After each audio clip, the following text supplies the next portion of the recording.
Libre-échange, Sylvain Blondin. Libre-échange, Sylvain Blondin. Monsieur Kamel Saïd, bonjour. Bonjour. Vous venez droit des montagnes du Maghreb et notamment du Maroc. Alors, votre présence ici à la COP21, en fait, quel est votre but? Qu'est-ce que vous recherchez? Je suis là en qualité de membre de l'Association des populations des montagnes du monde. Et j'étais l'ex-président de l'Association des populations des montagnes du monde, section Maroc. Donc ce problème de climat nous intéresse beaucoup parce qu'il y a beaucoup d'impact sur nos montagnes du Maroc et surtout de l'Afrique du Nord.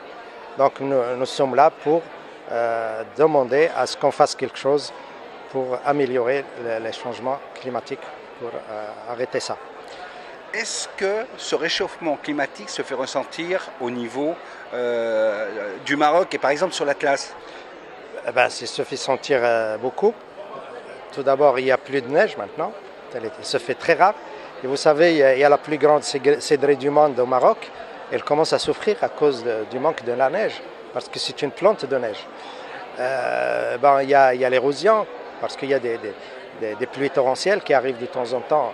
Vous avez l'érosion, le colmatage des barrages. Nous avons l'irrégularité des pluies. Donc les agriculteurs, l'agriculture vivrière n'arrive plus à tenir.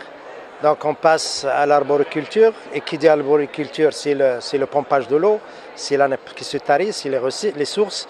Donc il y a tout un dérèglement important qu'on commence à constater sur les montagnes. Et tout ça provoque l'immigration de la population dans les villes.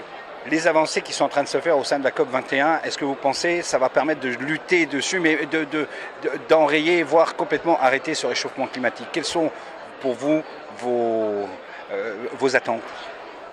Nos attentes à ce que les pays fassent un accord convenable qui puisse réduire les émissions de carbone le plus tôt possible. Donc notre espoir est là aujourd'hui et j'espère que les grandes puissances d'ailleurs qui doivent décider de tout ça, qu'ils fassent un geste envers l'humanité, envers la Terre pour la sauver. Parce qu'on a un avenir très sombre. Et d'ailleurs les pays riches, ils commencent à sentir ça par les catastrophes naturelles, les inondations, les typhons et tout ça. Et je crois qu'ils vont s'accentuer dans l'avenir. Alors on leur dit arrêtez ça parce que ça risque d'être pire encore dans l'avenir. Est-ce qu'au Maroc, les populations locales, je pense aux agriculteurs, les personnes qui vivent dans les montagnes, sont sensibilisées par le réchauffement climatique? Si vous leur parlez réchauffement climatique, est-ce que ça leur dit quelque chose?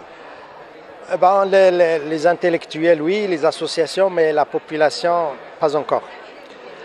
Donc il y a un gros travail à faire à ce niveau-là. Il y a un gros travail à faire de sensibilisation auprès des populations locales dans les montagnes.